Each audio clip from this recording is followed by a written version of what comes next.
Hi everybody, welcome back to my channel.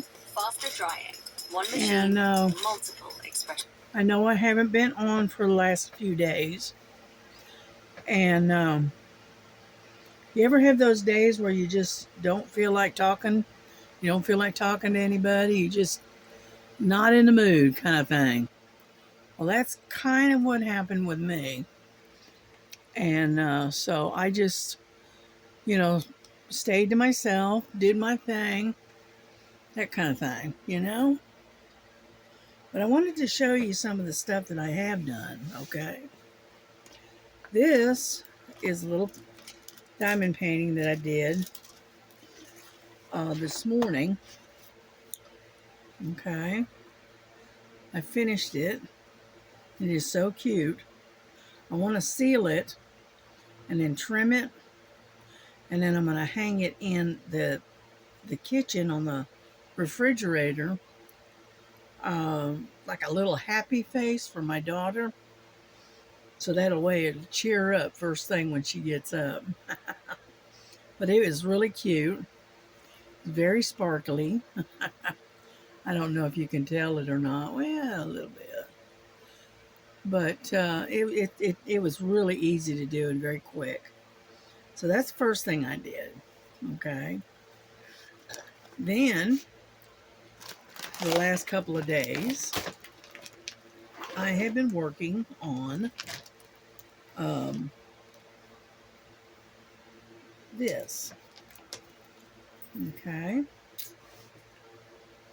I started working on a quilt top. And let me see. There's my needle. That's what I was looking for.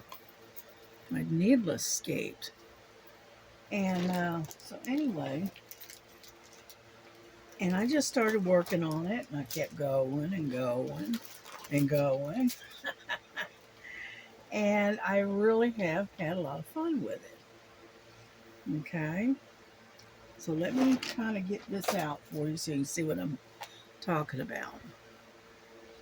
Okay. I do these in what I call a 4 square. Okay. 1, 2, 3, 4. And then I put each one of those together. And this is what I've gotten so far on one of them. Okay, it needs to be ironed. But I'm getting pretty good at matching, joining up the corners. Now, like, I didn't do very good right there. But I'm getting better. Hey, for a beginner, this ain't bad. And so anyway, this is what it is. And then this is the other panel that I'm working on. Let's see, let me get it separated here. I got it pinned, kind of pinned, so there we go.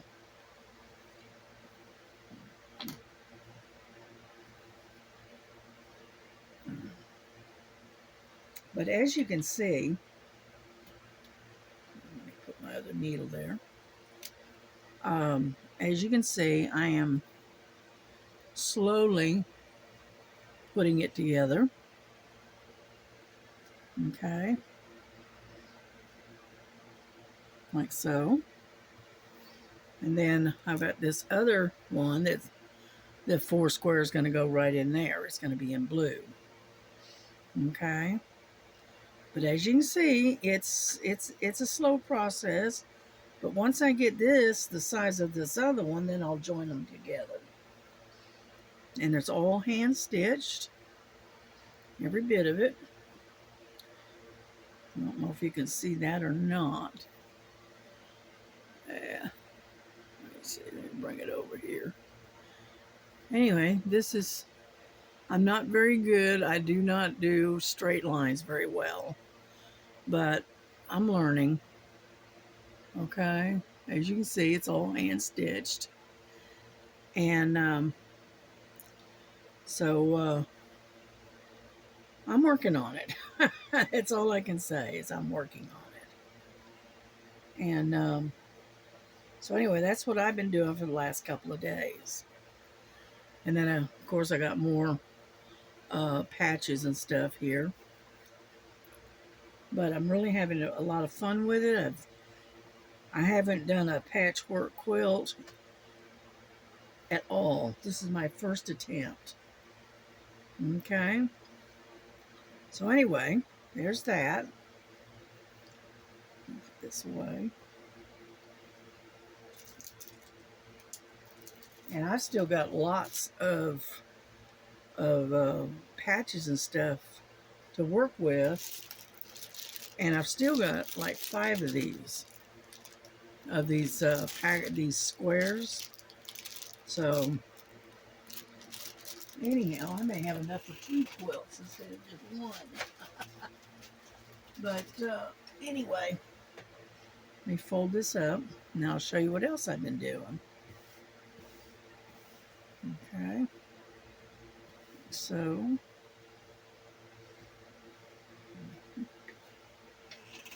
yeah, I keep it in a zipped up bag, so I can um, so they don't get all lost and all messed up. Now this is what I started earlier. Okay, I was just in the mood for something different.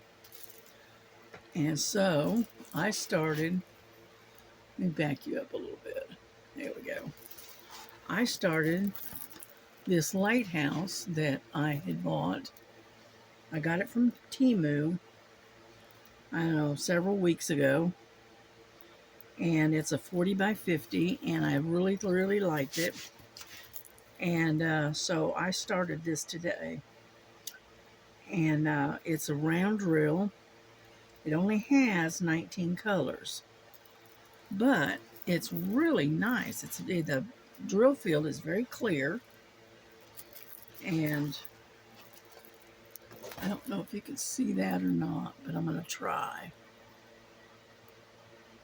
Okay, that is what it's going to look like when it's done. Okay, but other than that, that's all I've done the last couple of days. And so I thought, seeing as we're already here and whatnot, I thought we could work on this for a little while, if you don't mind. We'll just have a little chat and that kind of good stuff. Yeah. And let me get my equipment out here. Let's see. That. I think that's it. Yeah. And then I took and kitted this up this morning so that way I could work on it. Yeah. You can see my purple wax here.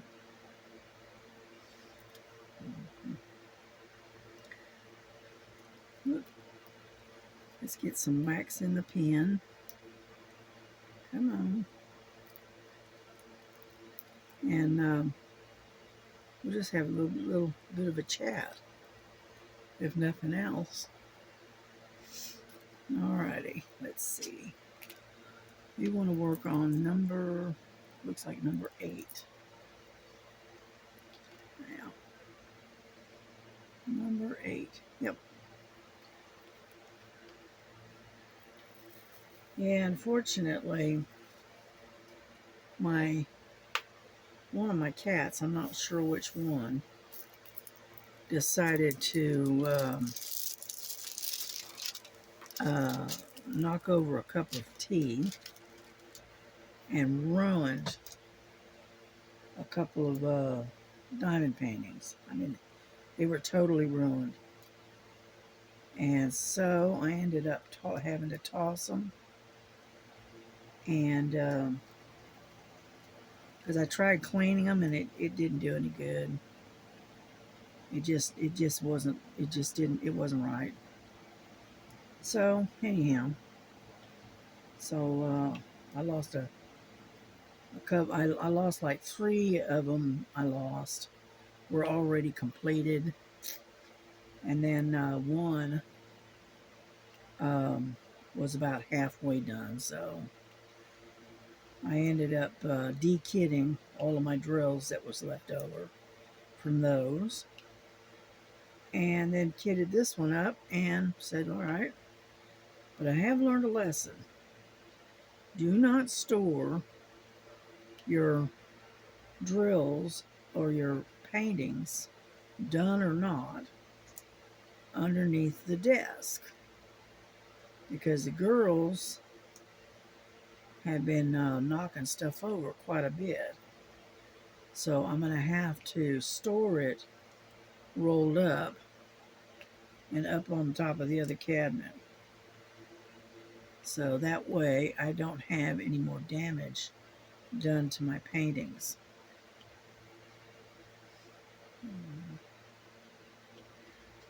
But like they say, you live and learn, honey.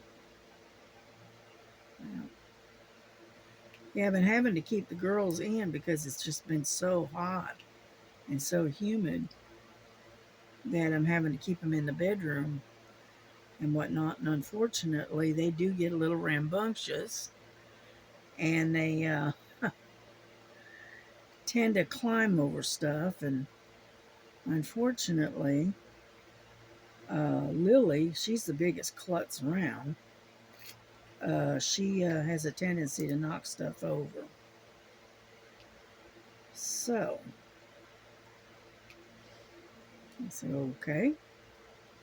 So now I am taking my paintings that I haven't finished, and I'm rolling them up and putting them up on top of the other cabinet. And that way they don't get damaged.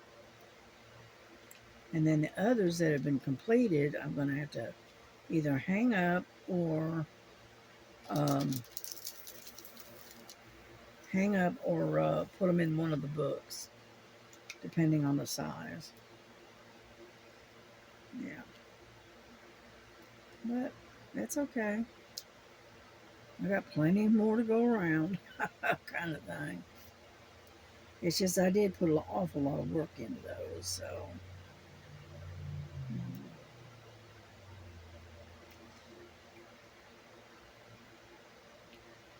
Yeah, I've been following Miss Linda, and she inspired me to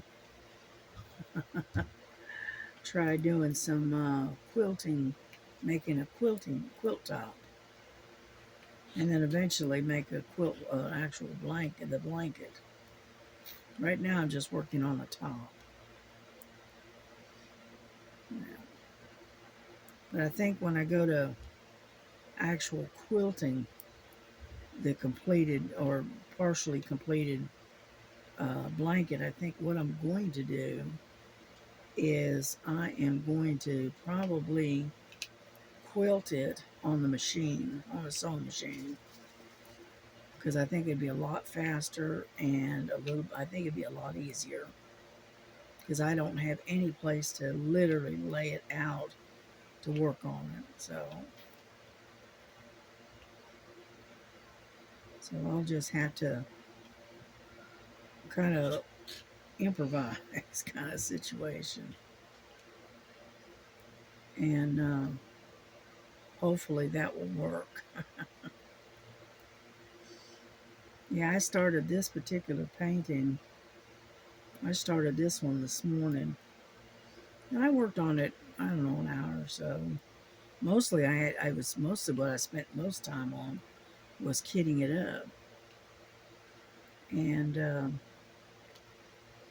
so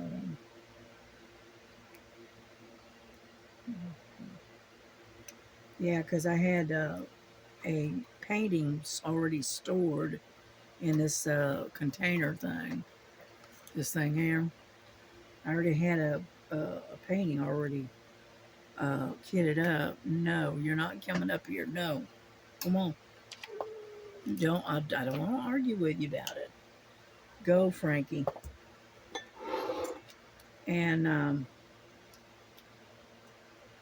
So anyway, so I ended up having to de-kit that one and then decided to use the same containers and kitted this one up. Yeah, and this one had all of those little tiny bags, those itty bitty bags. Yeah, so that took a little while, but that's all right.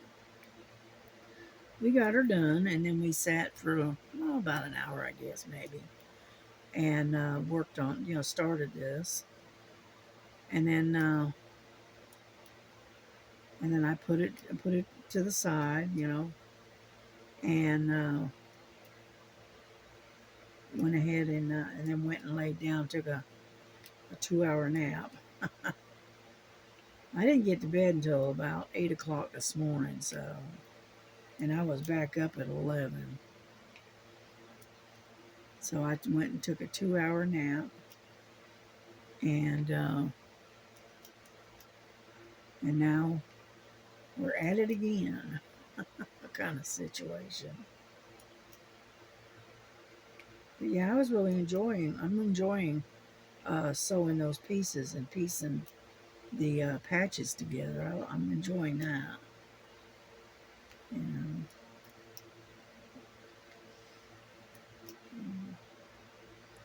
But I kind of bounce from one project to another. I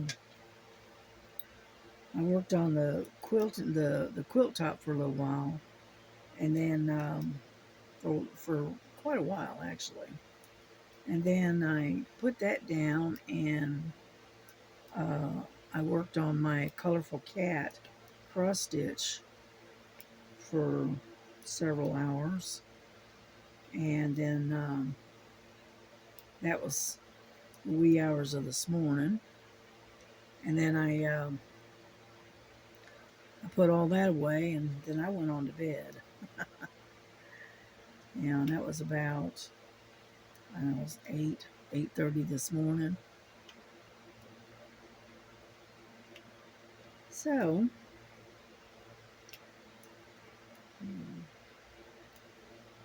yeah, but unfortunately, I don't sleep well,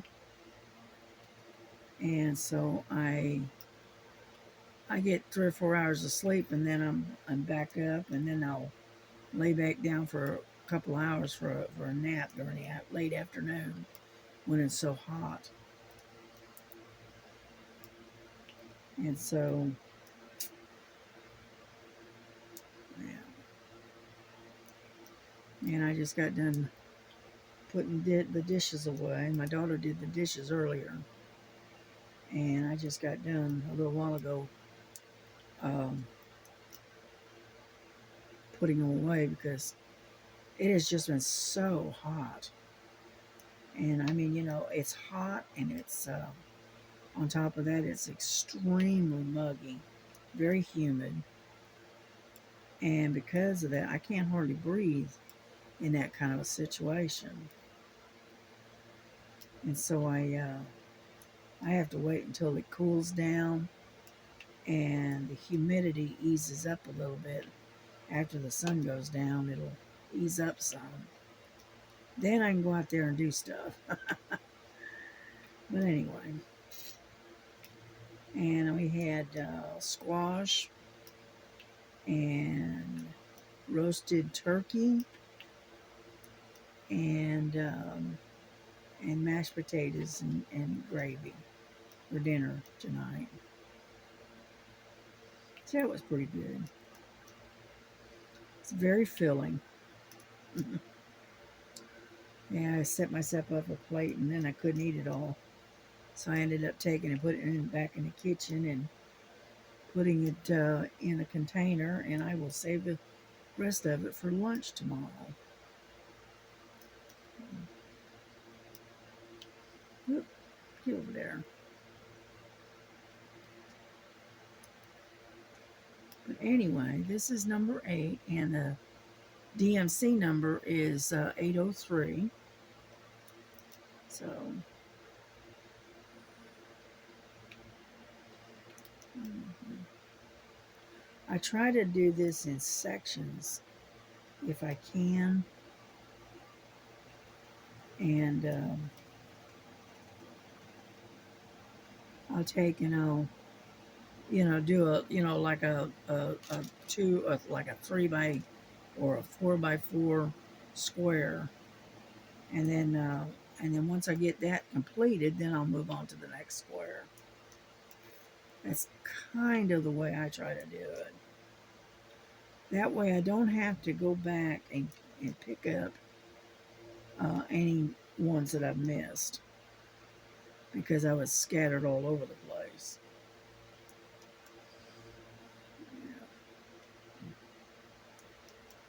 But yeah, we've been getting quite a bit of rain here the last few days. If it's not super, super hot and muggy, then it's raining and thunderstorms. So, but we can't complain too much. We do need the rain. So,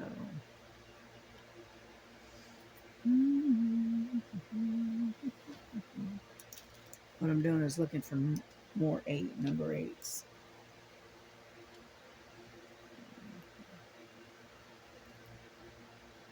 Upside down. Get off of there. And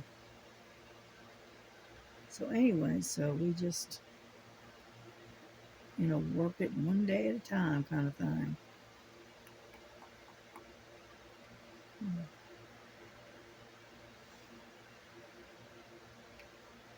Unfortunately, I live a very, very quiet life. And so there's not a whole lot happening in my immediate surroundings.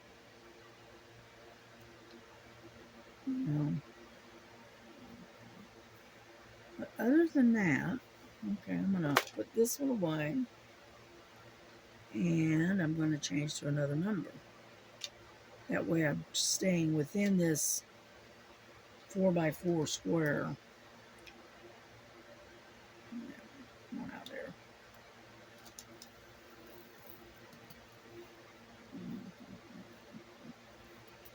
Yeah, I like this little small storage container. Come on, get out there. It's right in that corner and it doesn't want to come out. Anyhow, because it's just the right size for a painting that doesn't have a lot of colors to it. So let's see, we got, all right, let's do number 1, which is 310. And I tell you what, we got a lot of 310. Yep.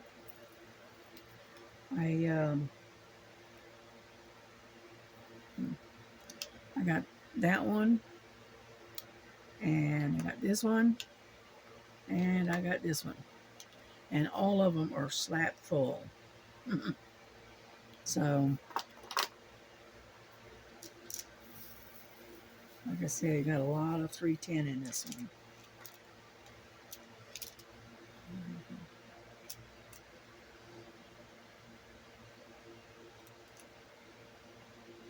But luckily, it's kind of scattered out.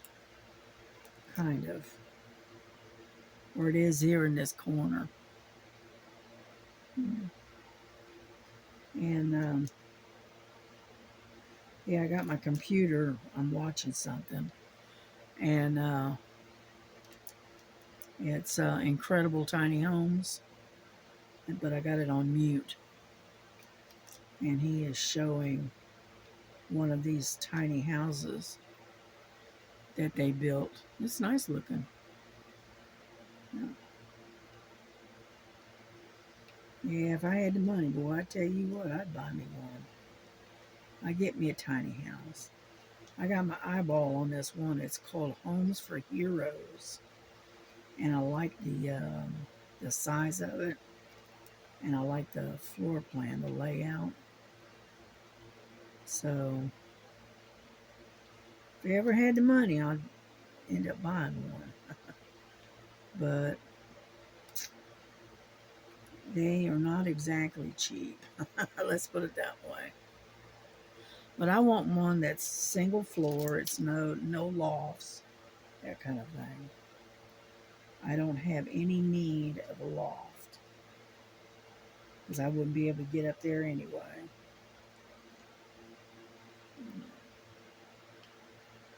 But this one that I'm looking at, it's 10 foot wide and it's 30 foot long, and it has um, it's got a nice size living room.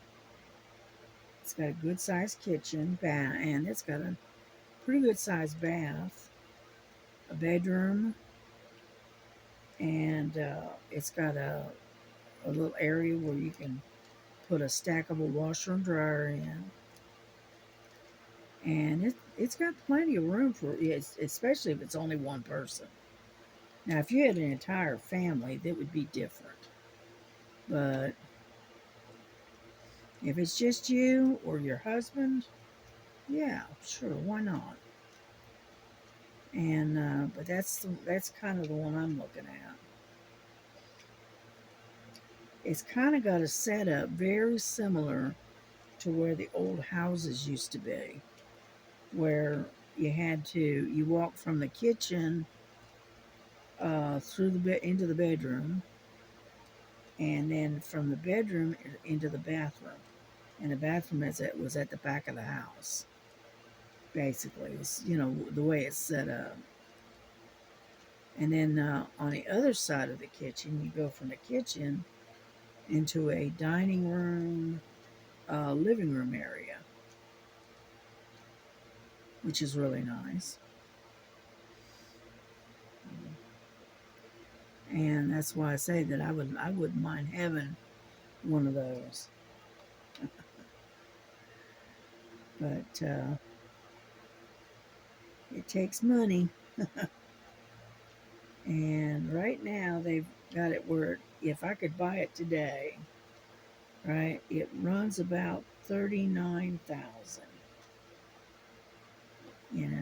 And that's hauling it in and setting it up and all of that, you know. And if I had the money, don't think I wouldn't buy one. I'd give anything to have my own place, not have to share my space with anybody. you know. That's one thing I did to have discovered. The one thing I don't like sharing, right? And that's my bathroom. I don't like sharing a bathroom with someone. I don't know why, but I don't. Well, yeah, I do. It's because I get tired of cleaning up after them. But that's why I don't like sharing my bathroom.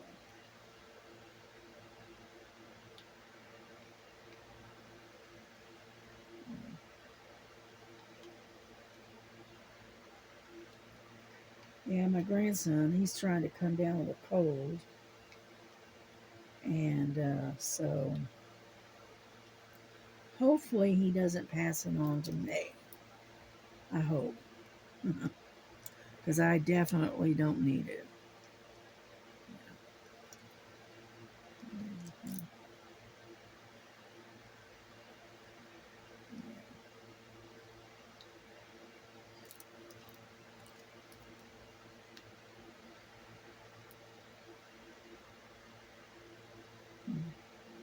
Yeah, I know I do this one drill at a time. I'm just more comfortable with it that way. And I can set the drill exactly where I want it.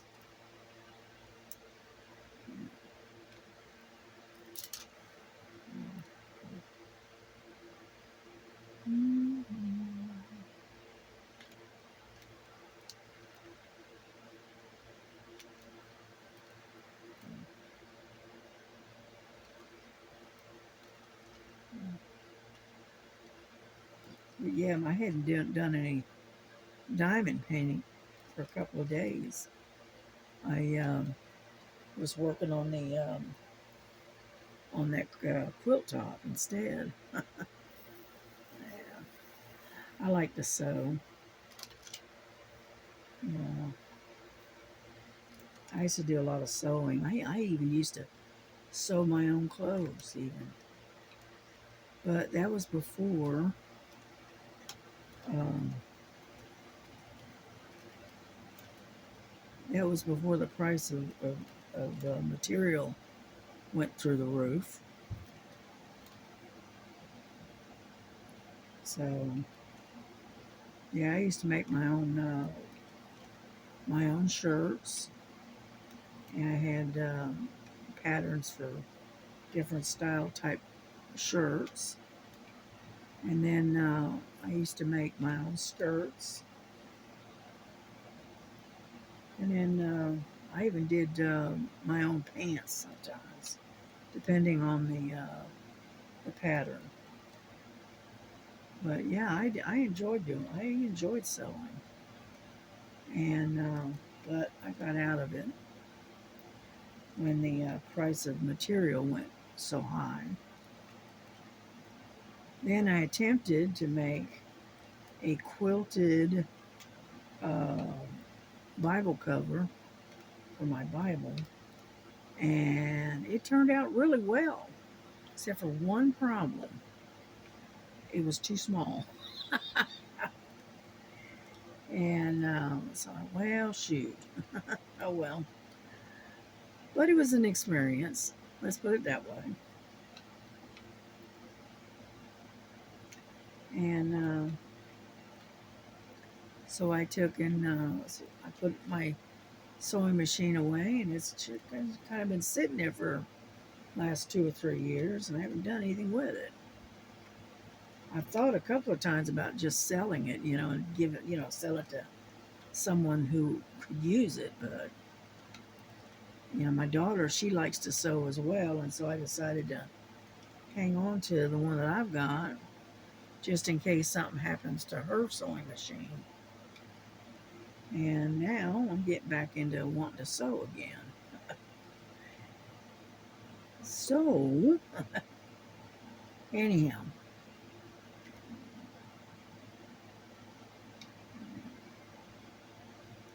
but I still have trouble with this thumb. That's not going away, unfortunately. So at night I have to wear a hand brace at night, so that way my thumb doesn't move around while in my sleep. And then when I'm diamond painting and that kind of stuff and sewing, I have to wear these. Um, they call them finger sleeves, and they're stretchy enough and tight enough that they um, make it to where my uh, the joint in the knuckle in here doesn't move, because that's where the problem is. It's right in that knuckle. And what'll happen is if I move it a certain way, it'll take and it'll bend like that, but it'll lock. And then I have to literally take my hand and force it to open, to flatten out. And it's extremely painful. And so I'm having to do a lot of stuff left handed rather than right handed. When you go to pick up something, like you go to pick up a plate, say, or say a small jar of pickles or something, right? If you do it with your right hand, which is this one, uh, I lose the grip and I drop it because the thumb won't hold it. So I'm having to pick things up with my left hand instead. So it's not exactly easy to remember that. You automatically, because you're right-handed, right? Your your predominant hand is the one that's injured, and unfortunately, it makes it a little hard sometimes.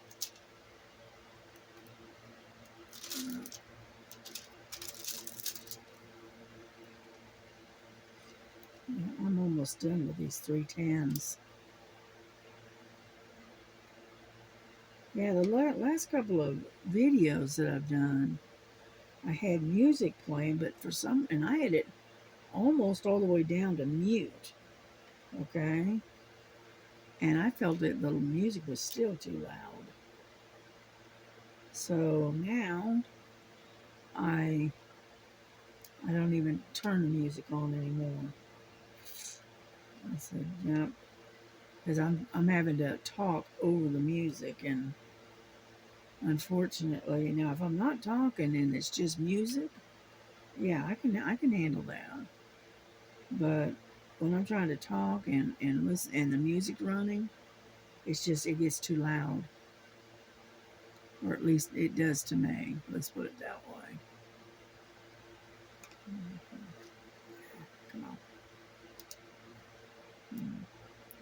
Luckily, this painting is poured glue rather than that double-sided glue. I hate that double-sided because once you set a drill down, you can't adjust it.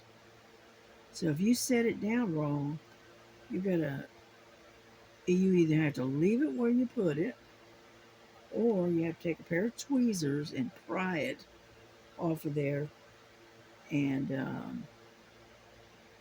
reset it. And when you do that, you risk um,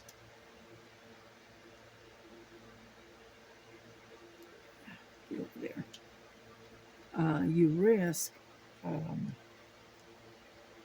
removing the glue or the double-sided tape, and so I try not to get those if I can keep from them. And I know you can peel them off, peel the double-sided glue off, and then replace it with regular poured glue. But that's a lot of work, to put it bluntly. You know,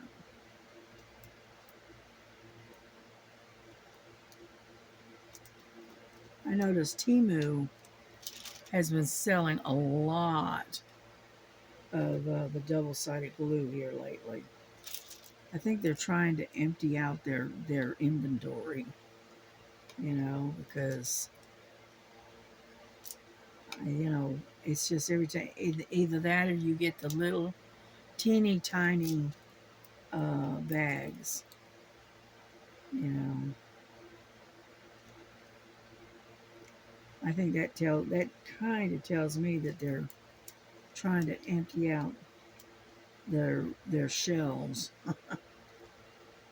trying to get rid of some of this stuff that has been sitting there for a while.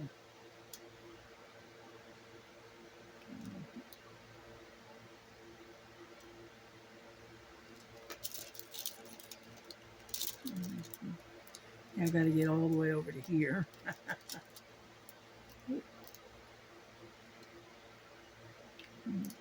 Get over there. And so anyway,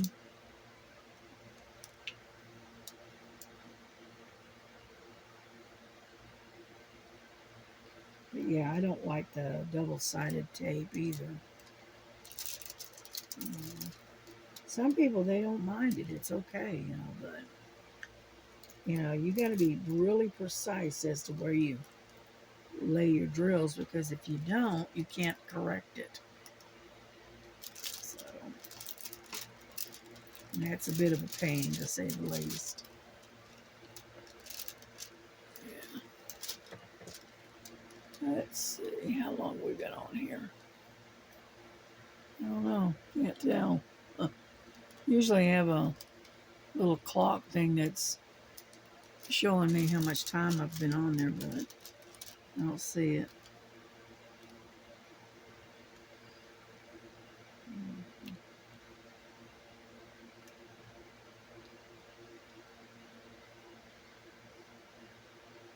Yeah, a lot of this 310 is it's mostly background, and it's mostly up in the rocks in here. So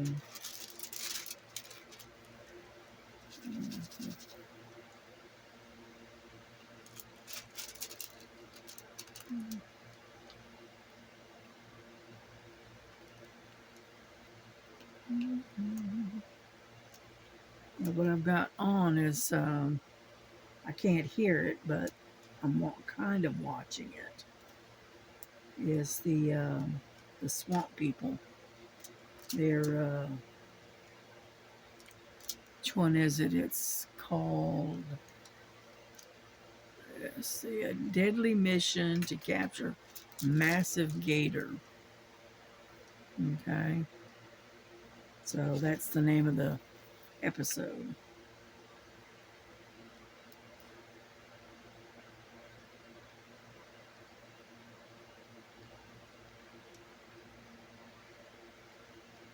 Yeah, I was telling my grandson he's got this game that he plays, and it's pertaining to dinosaurs and stuff like that. And anyway, I told him, I said, you ought to go to Florida, hunt pythons. And I said, and get them out of the Everglades. He goes, no. I said, I don't see why not. You like snakes and reptiles and stuff. And he says, no, I don't think so. I said, okay. I was being silly. Mm-hmm. Yeah, they make pretty good money at catching those pythons and stuff. All right, for like an 8-foot python, right? You can get about $250 out of them.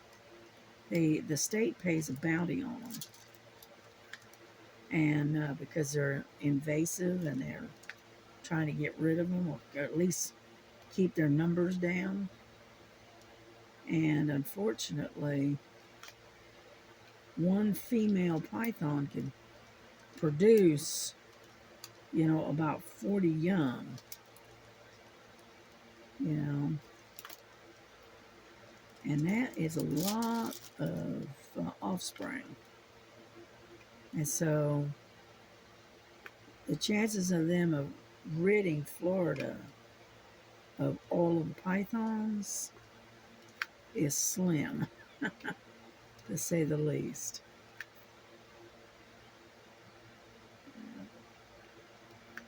It's unfortunate.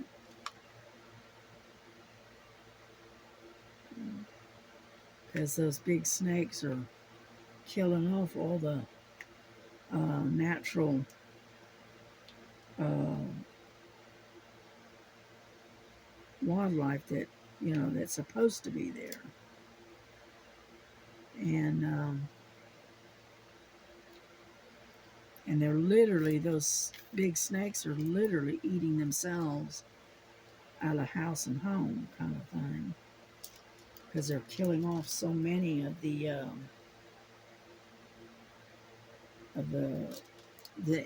what I call the indigenous um, animals that are supposed to be there, and they're gonna end up destroying the environment, the ecosystem, because of that. Because Florida's got so many invasive species now as it is. They've got um, they've got the pythons, the Burmese pythons down there, and then they got the monitor lizards, which they say those are poisonous.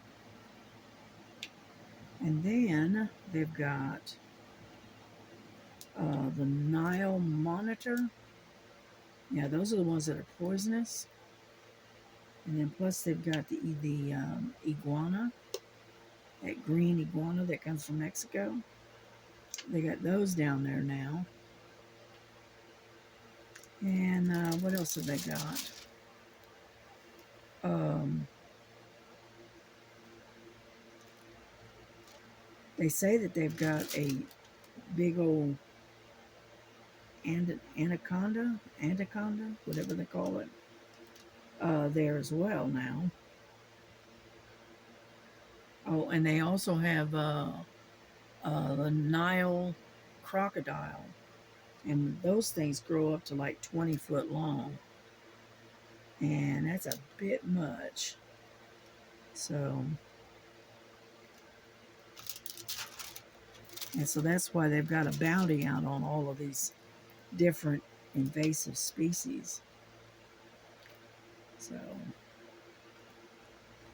and that's what happens when you bring these things in and you're having a research program or you're having a breeding program going on for them, and then a hurricane comes blowing through and knocks your your facilities down, and all of those critters get loose into the Everglades, and it's a perfect environment for that particular creature. You know, because it gets cool, but it doesn't get cold enough to kill them off, unfortunately. Mhm. Yeah, they got them so bad that they even getting them in people's backyards. Yeah,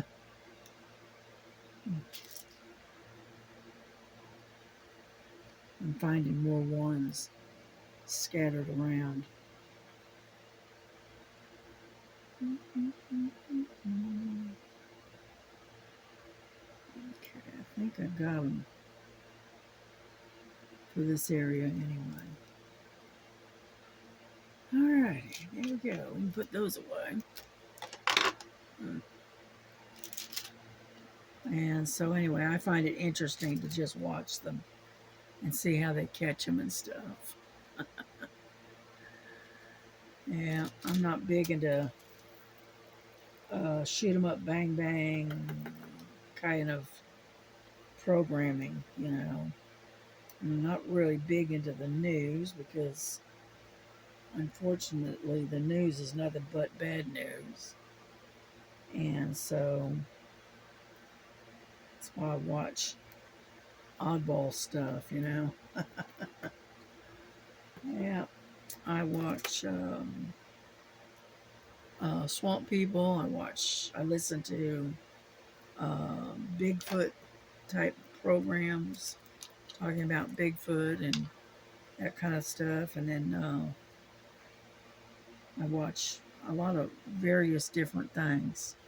A lot of them are documentaries and stuff like that. Alrighty, well, look at that. We got a little bit done. Not much, but a little bit. But my hand is starting to hurt a little bit, so I'm going to bring this to a close.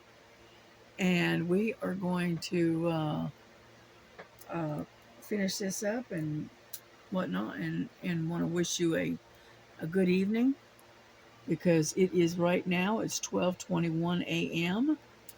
And so I'm going to bring this to a close. So y'all have a good one. Take care of each other. Love one another. Give each other a great big hug. And we will see you maybe tomorrow.